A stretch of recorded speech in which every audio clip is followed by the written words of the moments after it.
Now, Parliamentary Budget and Appropriations Committee Chairperson Ndindi Nyoro has called on African countries to find alternative credit rating agencies, saying the current system is unfair to the continent.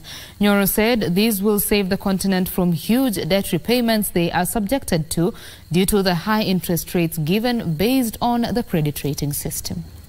A section of legislators from 13 African countries congregated in Mombasa for the 6th annual conference for the African Network of Parliamentary Budget Officers. The meeting agreed on the need to build the capacity of all African parliaments to take up the role of budget making to support economic development. It's important to have credible information, and budget officers were there for that, to provide this credible analysis information which allows the government, the parliament, to make decisions that enable our development. We understand the economy, we understand our own structure of the economy very well, we understand the domestic market, we understand how exposed we are in terms of the international foreign markets and so on.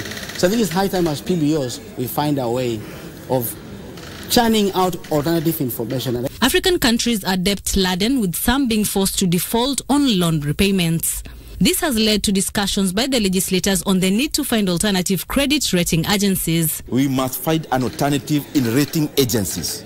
Rating agencies, and especially Moody's and S&P, they continue to be in post offices in Washington, D.C., then they release some circulars across and affecting our economies. They don't know how our economies are, so we are looking for alternatives of other credible agencies, of other non-partisan agencies who can be able to grade us, who can be able to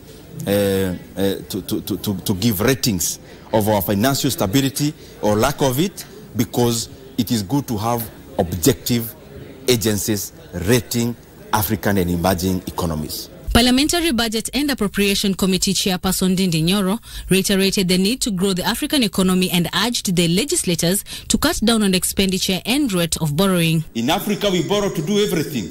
You can borrow to pay salaries. You can borrow to do the other things. Borrowing must always be specific and must always be for capital expenditure, and that which will generate much more interest within the economy, so that the economy grows and we are able to actually service the loans without overtaxing our people. From Mombasa County, I am Ann Mburu.